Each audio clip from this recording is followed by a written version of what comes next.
Hi, this is Stan. Welcome back to the Crow's Nest Railroad.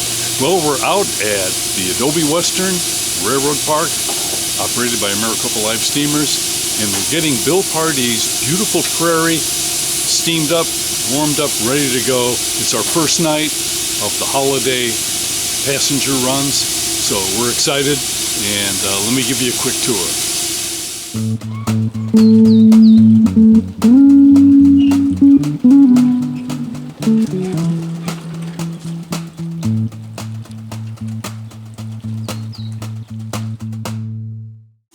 First thing we had to do was fill the boiler with water, and to do that we took off one of the safeties, started filling water into the main boiler of the locomotive.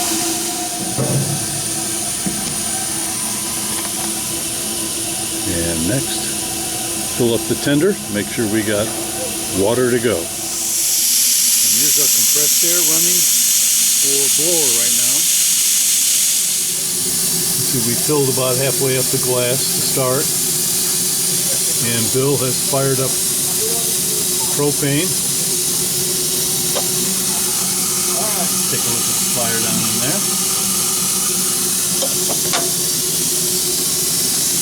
And Bill, about how much time do you want to spend heating that up before it's good? 45 minutes. 45 minutes? An hour, yeah. And if you don't do that, if you try and heat it up too quick, what happens? The metal is heating at different rates throughout the boiler.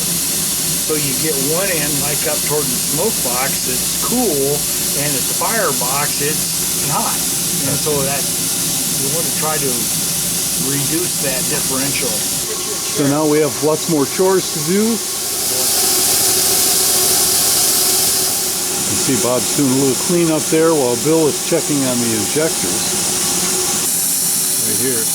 These are pretty amazing little devices. It's not a mechanical device. It works on steam pressure. So the pressure of steam pulls fresh water, pushes it into the boiler through a little Venturi action. An amazing device. And does so at the speed of sound. So the more you compress that steam, the more velocity you're going to get as the orifice narrows. And it's powerful enough to just overcome whatever pressure is on the boiler. Kind of like pulling yourself up by your own bootstraps. It's really an ingenious device. But they can be a little cantankerous from time to time. This loco has two of them. One on either side, feeding both sides of the boiler.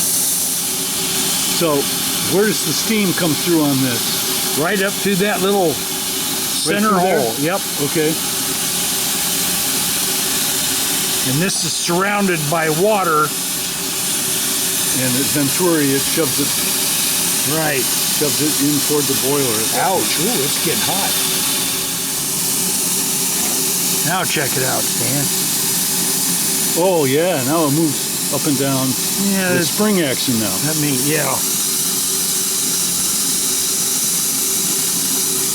So that just slides in there. And this is a steam pump, which runs piston action off the steam pressure, and it mechanically forces water back into the boiler as needed. Unlike a lot of smaller locomotives, this one does not have water pumps fit to the axles.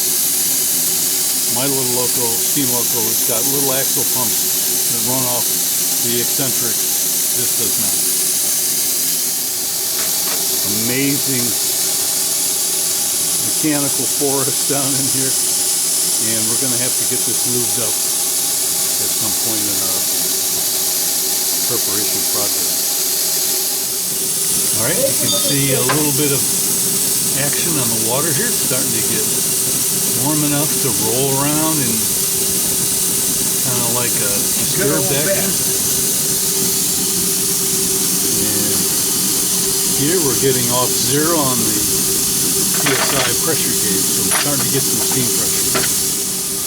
So first Bill filled up the little lubricator chamber, and that chamber actually pumps a really thick oil down in and mixes with the steam to lubricate the piston inside the cylinder and the valve.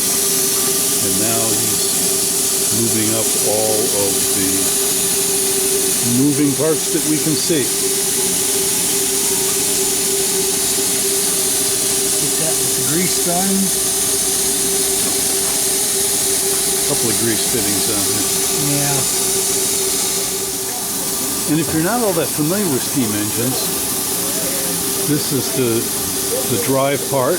That's where the piston is inside the chamber, and there's a valve up there that controls the amount of steam and the timing of when the steam enters. Unlike your automobile with an internal combustion engine, the steam actually pushes on both sides of the piston.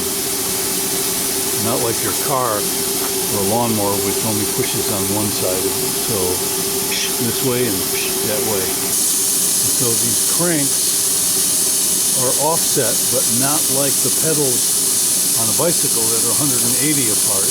These are 90 degrees apart. Going about almost 90 psi right now. It's getting warm. Here's your throttle. Pull it out to advance that. This is a brake. And this cool lever here not only sends the mechanism forward and reverse, it's in neutral and upright position right now, but it also increases the steam as you get to each extreme. And now we're switching over to steam instead of compressed air for the boiler. And those two safeties up there, boy, they'll bark at you.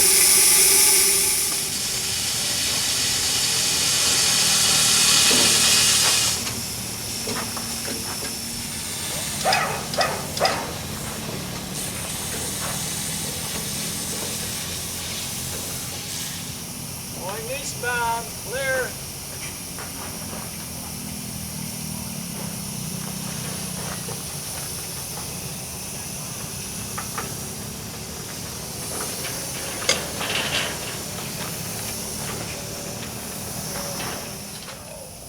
Always a little nerve-wracking getting it on and off the lift.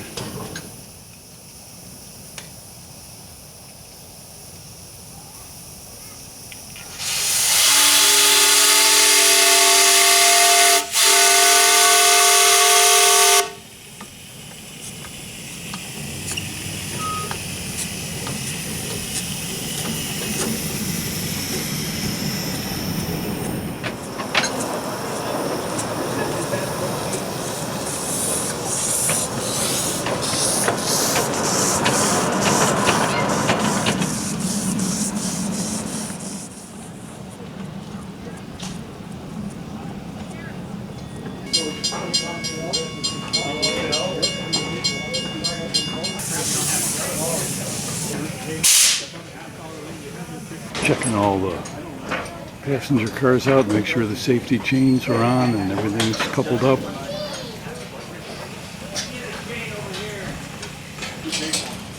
Not quite ready for the first runs yet, but we're pretty much ready on our part. And here we go. We're going to do our test run. We're going to leave without passengers for this first run, just to check it out. You can see I'm all festive. Here we go.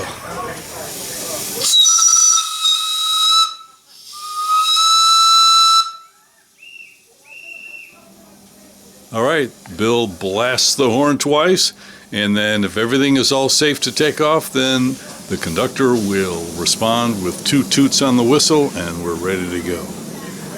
We require a crew of 3 for a live steam locomotive when we're pulling the public.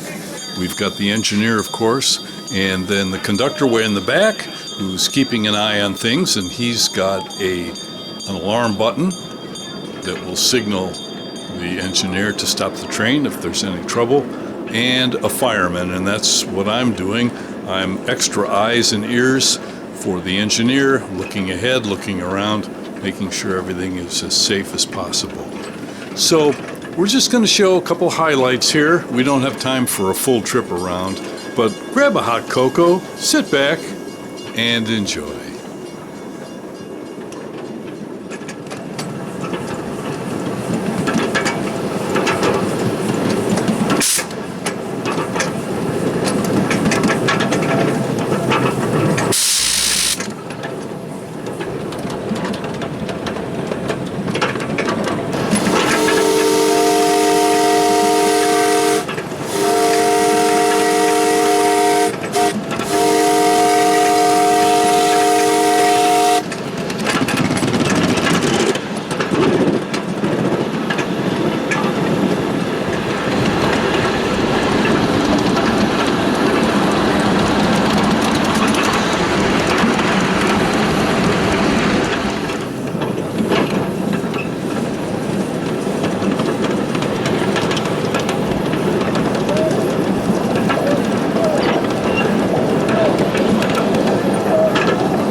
And here we are, after a great evening, pulling back into the steaming bay to get everything cooled down and put to bed.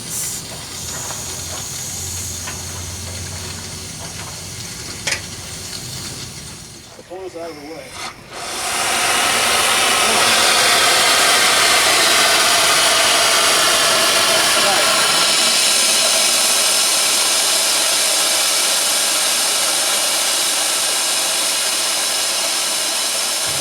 We're done for the night. We're going to let the steam engine slowly cool down, and then we'll head home, and we'll be back out tomorrow night for some more public runs. Huge thanks to Bill Pardee for running his steam locomotive tonight. Big thanks for Bob for helping out, and I got to pitch in a little bit here and there, so it was great. Thanks so much for watching. We'll see you right here next time on the Crow's Nest Railroad.